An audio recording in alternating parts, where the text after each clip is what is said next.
Mr. AK, it is wonderful to have you here. Thank you. So, AK, you are celebrating 25 years of Synergy this year. Of Synergy, not mine. Yeah, we started off in 1999. तो 25 साल की journey तो बहुत interesting होगी और बहुत सारे ups and downs भी रहे होंगे.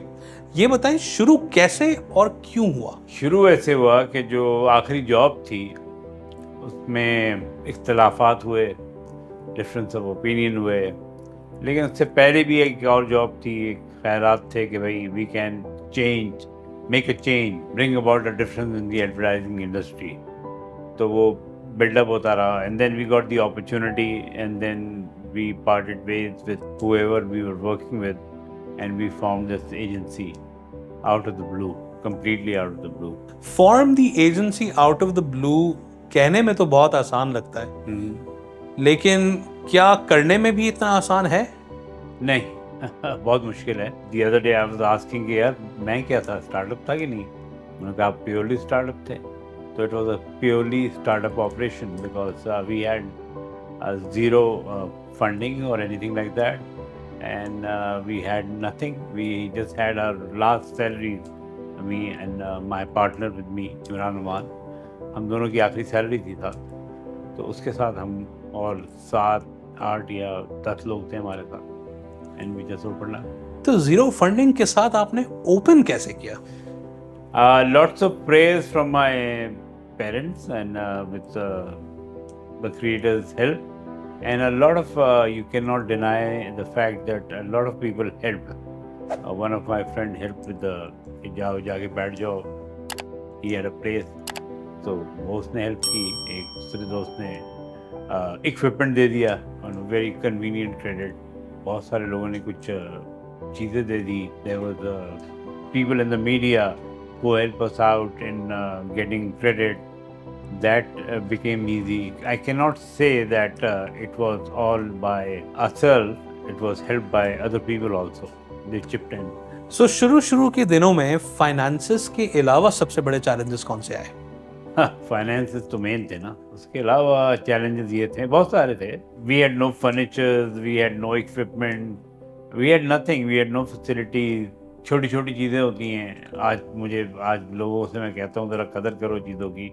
तो we had no telephone sets, we had no photocopier, we had to build from scratch all together, you know, nothing. आप फर्नीचर भी सारा आपने गरीबाबाद की मार्केट से जाके सेकंड हैंड फर्नीचर लिया था आपने सारा.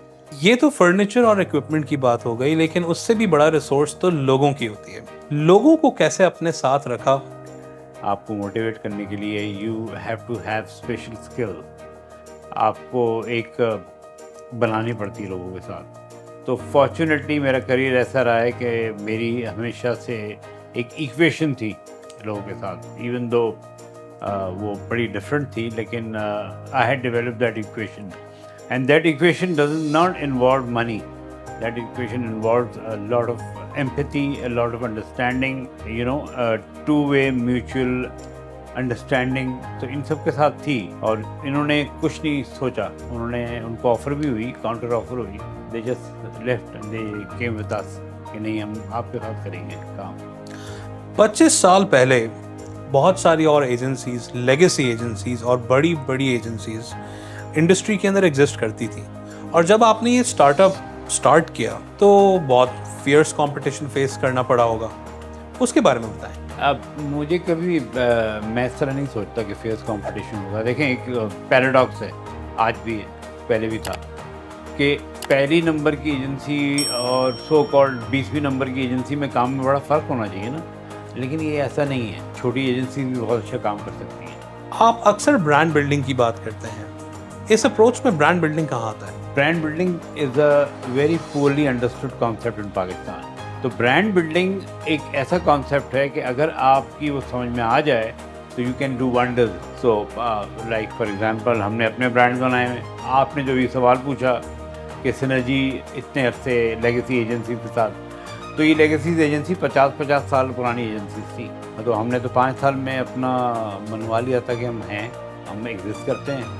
So how did we do that? This is the question you need to ponder, because we did that by doing some brand building exercises, and they were many, and we did that. They were small, doesn't necessarily mean कि आपने पैसा लगाया है, लेकिन आपने किया है. Synergizer is an example. Through that you made the people understand कि आप क्या कर रहे हैं. 25 साल में सक्सेसेस तो बहुत सारे हुए जिसकी वजह से हम आज इस पॉइंट पे पहुंचे, लेकिन फेलियर्स भी आई एम श्योर हुए होंगे. एक तो आप लोगों को सब खास तौर पे यंग लोगों को एक बात चीज़ बता दूं कि दूर से लगता है कि बड़ी सक्सेस स्टोरीज हैं, लेकिन किसी को नहीं मालूम होता कि फेलियर्स कितने हैं. फेलियर्स ज़्यादा होते हैं आपके, सक्सेसेस कम होती हैं. कुछ ऐसे एक्सपीरियंसेस के बारे में बताएं. फेलियर्स के जी. मेरी तो पूरी ज़िंदगी फेलियर्स से भरी हुई है. तो फेलियर्स ही तो आपको सिखाती है. फेलियर्स ही तो आपको लेके जाती हैं. शुरू में मुझे बड़ा वो होता था, यार ये क्या है यार, जो भी कर रहे हैं आप, फेल हो रहा है, ये फेल हो रहा है, वो फेल हो रहा है. आप कहते हैं यार हारना नहीं है मैंने, और आपने लगे रहना है. तो इससे मैंने बहुत कुछ सीखा है फेलियर से. फेलियर काफ़ी कैमोफ्लेज होके वो लगता है वो फेलियर है, वो एक्चुअली फेलियर नहीं होते हैं. वो कुछ और अदर फैक्टर्स बीच में आ जाते हैं. लेकिन उससे फिर आप सीखते हैं कि यार what can I do, because if they are doing that I am not going to follow them, but I can do something different. You learn from your failures and you adapt yourself and you acquire different skill. तो उससे ये होता है कि different skills acquire करने से आपकी learning curve बढ़ जाती है. लर्निंग की बात कर ही रहे हैं तो जो यंग लोग हैं आजकल के who are entering the industry, और सिर्फ इस तरह नहीं कि वो अपने एजेंसी स्टार्ट कर रहे हो, बल्कि एम्प्लॉयमेंट के हवाले से भी, उनको आप क्या मैसेज देते हैं regarding how to navigate the industry and how to take on these failures? मेरे पास भी बहुत यंग लोग हैं, आप जानते हैं, मैं उनसे बात करता रहता हूँ. बेसिक वही है जो पहले थे, और वो अनफॉर्चुनेटली और ख़राब हो गए. बेसिक्स ये हैं कि आप लर्न करें, पहले सीखें. आप पैसों के पीछे मत भागें. सारी की दुनिया पैसों के पीछे भाग रही है. आप पैसे के पीछे भागेंगे, पैसा कभी नहीं आने वाला आपके पास. आप एक्सेलेंस के पीछे भागें. एक्सेलेंस के पीछे भागेंगे तो पैसा आपके पीछे नेचुरली आ जाएगा. तो आपको सीखना पड़ेगा. हम सीखते हैं नहीं, फिर हम पाकिस्तानी हैं, हमें तो हर चीज़ आती है, हम लेजेंड भी हैं. कोई चीज़ आप पूछ लें, हमें हर चीज़ आती है, लेकिन आती नहीं है हमें. तो आपका जो शुरू के इनिशियल पीरियड होते हैं ना, ख़ास तौर पे मेरी अपनी थ्योरी है कि before 30 experiment, do anything you want, try anything you want to do. Fail होते रहें, कोई मसला नहीं है, लेकिन सीखें. All the time learn even from the people who are not good to you. No problem. Situation which are not conducive to your working, learn. But आजकल के लोग जो हैं वो सारा वक्त क्रिटिसाइज करते रहते हैं. They have an opinion on everything. They have. Don't do that. Have an opinion, but form an opinion after learning something. Like cricket के ऊपर सब हर कोई बात करता है. फेमस बहुत ही ज़बरदस्त एग्जाम्पल है. लेकिन डू एवरीबडी नो कि how does the game work? I don't think so. Communication industry भी ऐसी है, एडवर्टाइजिंग इंडस्ट्री भी ऐसी है. तो बहुत सारी चीज़ें नहीं मालूम है. लेकिन अब प्रेजेंट इंडस्ट्री की बात करते हैं. हमारी इंडस्ट्री इस वक्त कहाँ है आपके हिसाब से? कहाँ है और कहाँ जा रहा है? ये तो आपका मुल्क किधर जा रहा है, काउंटर सवाल है. तो आपकी एडवर्टाइजिंग इंडस्ट्री जो है ना, वो आपकी बैरोमीटर है. एक तो नेशन की इकोनॉमिक बिल्डिंग की, and this is also the barometer of nation psyche. If you want to check a nation psyche, ये मेरी saying है. आप एडवर्टाइजिंग देख लें उसकी. तो हमारी एडवर्टाइजिंग अगर आप देखेंगे तो कैसी लगती है आपको हमारी एडवर्टाइजिंग? आप बताएं. गलत है, बुरी है. बुरी 98% बुरी है मेरा ख्याल में. बिल्कुल ठीक. मैं तो 99.5 कहता हूँ, लेकिन फिर लोग मुझे कहते हैं यार, तो लेकिन मैं भी शामिल हूँ उसमें. ओके, ये नहीं कि दूसरे कर रहे हैं, सब कर रहे हैं. तो वो सवाल ये नहीं कि हो रही है बुरी, ये बुरी हो रही है. सवाल ये है कि क्यों हो रही है. बराबर जो कंट्री थी आपकी जो है, वो इतने आगे क्यों है, आप क्यों नहीं आगे? कि उसमें बहुत सारी चीज़ें हैं जो हम कर नहीं रहे. तो हमें एडवर्टाइजिंग मैनेजमेंट प्रोसेस जो है वो मालूम ही नहीं है, हमें समझ ही नहीं आती. ना दूसरी साइड को आती है, ना हमें आती है. ये एडवर्टाइजिंग मैनेजमेंट प्रोसेस है क्या? ये एक जिस तरह फैक्ट्री में काम करते हैं, जिस तरह मैन्युफैक्चरिंग में काम करते हैं, हॉस्पिटल में काम करते हैं, कहीं भी आप काम करते हैं, तो वो आपको एक प्रोसेस फॉलो करना पड़ता है. या आप डिज़ाइन करते हैं, सॉफ्टवेयर में काम करते हैं, इंजीनियरिंग करते हैं, आप कोई चीज़ बनाते हैं, एक प्रोसेस फॉलो करना पड़ता है। वो प्रोसेस अगर आप फॉलो करेंगे तो चीज़ सही बनेगी। सही बात है कि नहीं? बिल्कुल। अनफॉर्चुनेटली हमारे वहाँ वो प्रोसेस डिफाइंड ही नहीं हुआ हुआ, वो कहीं नहीं है। ना किसी ने उसकी तौफीक अता फरमाई कि वो बना दे। तो जब वो बनाया हुआ नहीं है तो उसमें सब कूद जाते हैं और सबके अपने अपने प्रोसेस हैं। तो जब आपको आधा मालूम हो और आधा मुझे मालूम हो तो हमारी एडवर्टाइजिंग कैसी क्रिएट होगी? तो होना क्या चाहिए कि एक पार्टी को मालूम होना चाहिए पूरा और दूसरी पार्टी को रीजनेबल होना चाहिए, तो आपकी एडवर्टाइजिंग ज़बरदस्त हो जाएगी। एक ऐसे लैंडस्केप में जहां पे आज भी क्लाइंट कहता है लोगो बड़ा कर दो, और सीधे हाथ पे कर दो और रेड कर दो। ऐसा ही है। इस तरह के प्रोसेसेस फिर इम्प्लीमेंट कैसे किए जा सकते हैं? इस तरह किए जा सकते हैं कि पहले आप अपनी गलती मानें।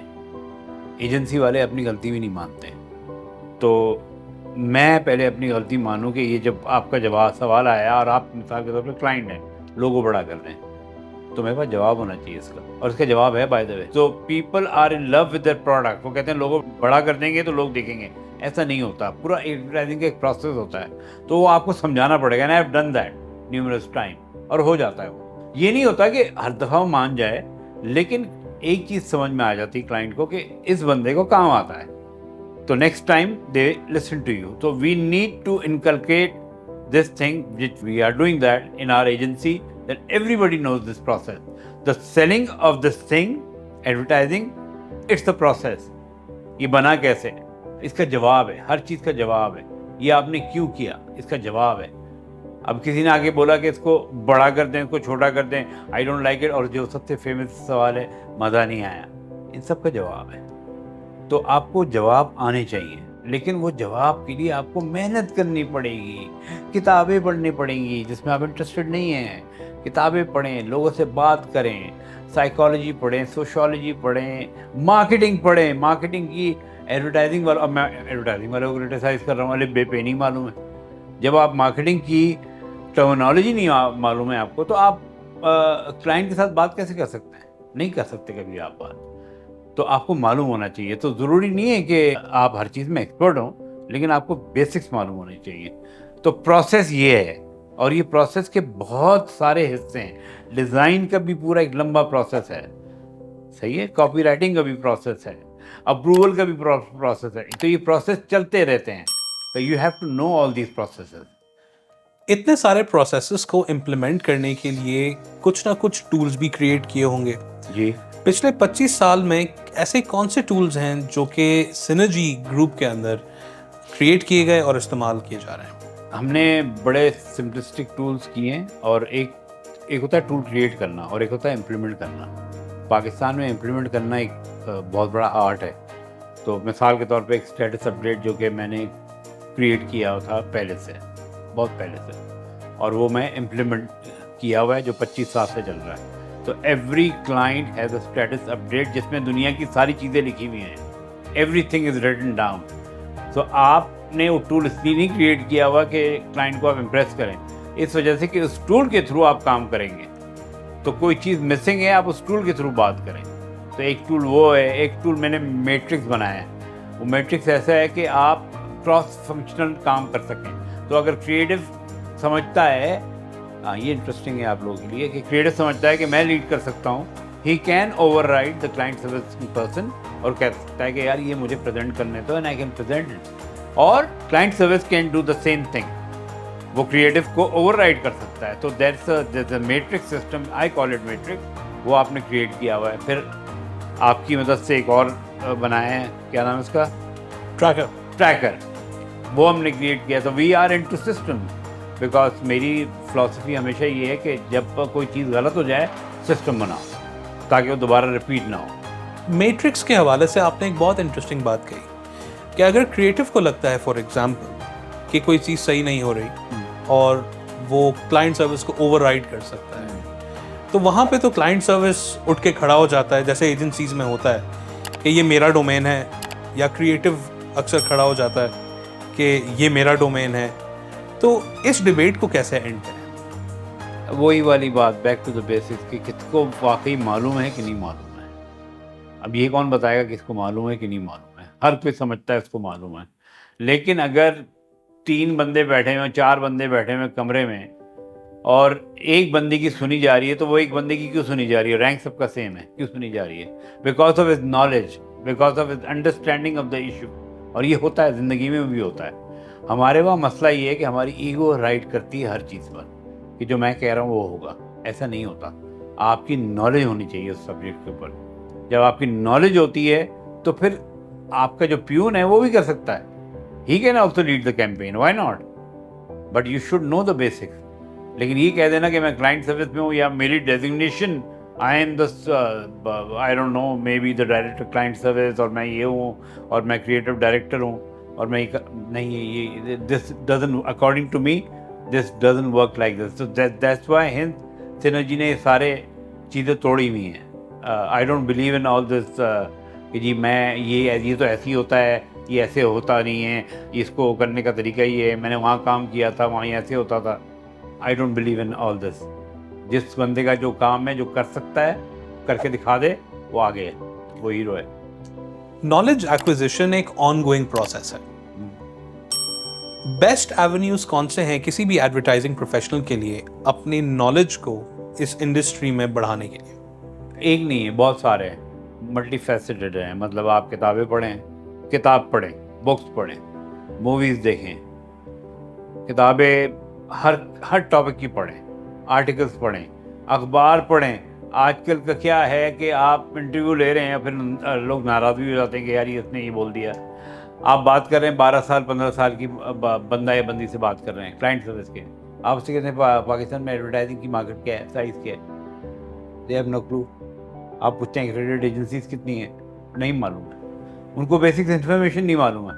तो अगर आप पूछें इन्फॉर्मेशन मिनिस्टर का नाम बता दो, वो भी नहीं मालूम है आपको। तो नॉलेज कहाँ से आएगी जब तक आप बेसिक इन्फॉर्मेशन ही ना लेंगे? आपको ये नहीं मालूम है कि basic information is the key. तो इन्फॉर्मेशन गैदर करें, हमें कुछ मालूम ही नहीं होता आजकल के ज़माने में, और टेक्नोलॉजी बढ़ गई है। तो क्या होना चाहिए? Everybody should be very well inform. तो agency person should be the most well informed person, but they are not like that any मोर।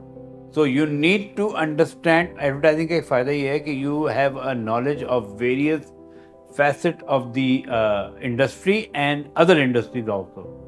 तो अगर आप कर रहे हैं, कोई पाइप की मार्केटिंग कर रहे हैं, तो आपको पाइप के बारे में मालूम होना चाहिए। वो भी नहीं आपने मालूम करना। आप बस गुस्से में हर चीज़ में कि नहीं जो मैं कह रहा हूँ, it doesn't work like this. So एक ये सारी तो बहुत अच्छी, इंटरेस्टिंग, और आई थिंक इन बातों से बहुत सारे लोग इनहेरेंटली तो अग्री करेंगे, लेकिन on the face of it कोई ये बातें मानने को तैयार नहीं है। आप किसी क्रिएटिव डायरेक्टर के पास जाके, जिनका सब स्टैंडर्ड वर्क है, उनको जाके बोलें कि ये खराब काम है और प्रोसेस फॉलो नहीं हुआ और it does not make sense, तो वो तो डिफेंसिव हो जाते हैं। इस पे लोगों का क्या रिएक्शन आया जब आप इस तरह की बातें करते हैं? नहीं, सिनर्जी में तो मुझे नहीं मिलता नेगेटिव रिएक्शन। इसलिए नहीं मिलता कि मैं तरीके, मेरा बात करने का अंदाज डिफरेंट है। तो दो my reputation is bad about this, but I am good with people. I think मुझे काम निकलवाना आता है। Why do you say your reputation is bad? Because people who don't know me, they have a lot of negative opinions about me. They have formed those opinions by talking to, मिसाल के तौर पे एक बंदा गया, आप गए यहाँ से और आप प्लांट खा के गए और आपने कुछ हरकतें की थी। मैं तो जाके नहीं बताऊँगा ना आपके बारे में, और आपने जाके क्या बोलेंगे आप मेरे बारे में? आप जाके बोलेंगे पागल है, ये करता है, वो करता है। ऐसा नहीं है ना, आपने कुछ किया होगा। कोई अकलमंद आया, उससे सवाल पूछेगा आपसे, अली साहब आपने क्या किया था वहाँ पर? आप ज़रा बताएं ना, आपकी स्टोरी क्या है? वो पूछते नहीं है। तो एक रेपुटेशन बिल्ड हो जाती है, which is not true at all. बंदे का लेवल आप किस तरह गेज करते हैं? मैं बहुत बेसिक लेवल पे जज करता हूँ। मैं तो बोल देता हूँ, मैं आजकल तो मैं इंटरव्यू में लोगों को बोल देता हूँ ये 2 चीज़ें मैं चेक करने वाला हूँ, उसमें भी फेल हो जाते हैं। तो बता देता हूँ मैं आपको मैं चेक करता हूँ बंदे का एटीट्यूड क्या है, और मैं देखता हूँ कितना हार्ड वर्किंग है। बस ये 2 चीज़ें मैं देखता हूँ, बाकी मैं कुछ नहीं देखता। अक्सर लोग जिन्होंने आपके पास इंटरव्यूज़ दिए होते हैं, जब वो इंटरव्यूज़ से निकलते हैं और चाहे उनकी जॉब हो कि ना हो, वो ये कहते हैं कि ऐसा लगता है कि हमें तो कुछ आता ही नहीं है और सब एक को ही आता है। तो इस पे आपका क्या रिस्पॉन्स है? इस पे एक और भी लोग हैं जो कहते हैं कि यार ऐसा इंटरव्यू ज़िंदगी में हमने नहीं दिया है। ये भी आपने सुना होगा शायद। जी, जी। तो वो कुछ भी नहीं होता, वो तो बातें मैं कर रहा होता हूँ उनसे और मैं उनको प्रेशर में डाल रहा होता हूँ। I tell them कि I'm putting you under pressure and I ask all sort of questions which are not even related, and they are such questions which are trying to gauge the person's attitude mainly कि how does he respond that person under pressure. It is not supposed to be a contest where I'm proving that I know it. No. लेकिन अगर मैं ये पूछ रहा हूँ सवाल कि भाई ये आपको ये आता है ज़रा मुझे बता दें, वो नहीं आता, मैं अपने सामने रख देता हूँ मैगज़ीन, ये ऐड है, ये होता है, मैं कहता हूँ ये ऐड भेज दो मुझे, क्रिएटिव डायरेक्टर जो आप सवाल पूछ रहे हैं, they can not cell me the add. अब उसको मैं बोल रहा हूँ, हिंट करा रहा हूँ, वो नहीं भेज पा रहा। फिर उसके बाद मैं बताता हूँ यार इसमें ये भी कर सकते थे, आप ये भी कर सकते थे, तो उनकी ईगो हर्ट हो जाती है। तो अब शायद मुझे ये भी मना कर देना पड़ेगा, लेकिन for me to hire that person I need to know whether this person is capable और नॉट। अहमद कपाड़िया के बारे में ये भी चीज़ एक बहुत मशहूर है कि अहमद कपाड़िया क्रिएट्स लीडर्स। किस तरह से आपने ये बिल्ड किया, इसके क्या प्रोसेसेस हैं और how do you build leaders? एक अब पैराडॉक्स है ना, अभी एक तो अभी आपने कहा कि यार मुझसे लोग नाराज़ हो जाते हैं और मेरे बारे में ये चीज़ें कहते हैं, फिर आप कह रहे हैं मैं लीडर्स भी बनाता हूँ, तो मैं वही चूज़ करता हूँ कि उनका एटीट्यूड किसका अच्छा है और फिर मैं उनके साथ काम करता हूँ। जिन्होंने मेरे साथ काम किया हुआ है आप उनसे जाके पूछें मेरे बारे में, वो कुछ और बताएंगे आपको, कंप्लीटली डिफरेंट बताएंगे। हाँ, वो लीडर क्रिएट इस तरह करते हैं जब उनका एटीट्यूड सही होता है और मेहनत करने के वो तैयार होते हैं, फिर आप उनके साथ ऐसे ऐसे काम करवाते हैं जो हमने सिनर्जी क्रिएट की थी। जब हमने सिनर्जी क्रिएट की थी तो हमारे पास 7-8 लोग थे और हमने माशाल्लाह से तबाहियाँ मचाई दी थी। सिनर्जी में एक कॉन्सेप्ट जिसको LEC कहते हैं, द लीडरशिप एम्पावरमेंट कमेटी, ये आपने कब और कैसे क्रिएट किया और इससे क्या फ़ायदा हुआ? ये क्रिएट किया है, इसमें मेरा स्कूल का क्रेडिट है। मैं VVS पारसी हाई स्कूल में पढ़ता था, वहाँ पर मैट्रिक में 35 स्टूडेंट सेलेक्ट करती थी मिनिस्ट्री, और वो 35 स्टूडेंट जो थे वो पूरी हमारा स्कूल मशहूर था डिसिप्लिन में, वो पूरे स्कूल के वो एरिया कवर करते थे जो पढ़ाई के अलावा थे। यानी कि कैंटीन में लाइन बनी हुई है, सुबह लोग आ रहे हैं, गाड़ियाँ की क्यों नहीं बनी हुई, गाड़ी फ़ौरन निकल रही है, सीढ़ियों पे लोग टाइम पे जा रहे हैं, वाटर कूलर पे लाइन लगी हुई है, हर चीज़ डिसिप्लिन पे, असेंबली में discipline. Prefect were the ultimate. They were like commandos, and they had such vast powers कि आप imagine नहीं कर सकते। तो उसको मैंने सोचा कि why don't I replicate this? क्योंकि एजेंसी में क्या होता है, सारी एजेंसी में क्या होता है, कोई काम हो एडमिन के पास चले जाओ, अब एडमिन वाला कितने काम करेगा भाई। लेकिन ये सारे काम हमने 26 एरिया में डिवाइड कर दिए हैं। तो अगर कोई एम्बियंस का एरिया है वो आप देखें, कोई दूसरा एरिया है वो कोई और देखे, ट्रेनिंग एंड डेवलपमेंट का एरिया है वो कोई और देखे, तो ये हमने सारी एडिशनल रिस्पॉन्सिबिलिटी दे दी है। तो उससे आपको चेक क्या हो रहा है, आप देख रहे हैं बंदा रिस्पॉन्सिबल है कि नहीं है, आप देख रहे हैं उसमें इनिशिएटिव लेने का जज्बा है कि नहीं है, आप देख रहे हैं वो प्रोएक्टिव है कि नहीं है। आपके अपने करियर में आप बीच में ब्रांड साइड पे भी गए और फिर वापस एडवर्टाइजिंग में आए और फिर एडवर्टाइजिंग एजेंसी फॉर्म कर ली, इसकी क्या वजह थी? नहीं, ब्रांड साइड पे तो सबको शौक होता है ना आज के सबको ब्रांड साइड पे, लेकिन मैं असल ब्रांड साइड पे गया था, मतलब वो वाकई एक्चुअल ब्रांड मैनेजमेंट थी और वहाँ पर मैं गया और it was one of the leading brands of Pakistan. वो किया मैंने और मुझे बहुत फ़ायदा हुआ, मुझे ब्रांड साइड के बारे में मालूम चला, and I did few events over there, red and white world snooker, वो I am the highlight of my career, वो मैंने किया। जब मैं वापस आया एडवर्टाइजिंग में तो मैं जब शिफ्ट कर रहा था जॉब, तो टू बी वेरी ऑनेस्ट मुझे वो जॉब नहीं मिल रही थी जिसकी मैं तलाश में था। Agencies are known to have a very stressful, high pressure environment. तो क्या आप तैयार थे इस stressful, high pressure environment को पूरी जिंदगी आगे बढ़ाने के लिए? तो मैंने यही किया और क्या किया है, मतलब I was also very like you said aggressive, so when I used to think of something I used to go ahead and do it।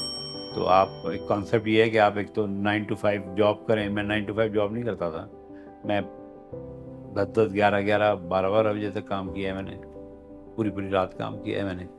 तो स्ट्रेसफुल तो था, लेकिन I had to prove to myself and to a lot of people that I can do it. तो मेहनत करनी पड़ती है आपको, मेहनत इज़ द प्राइमरी क्राइटेरिया। है।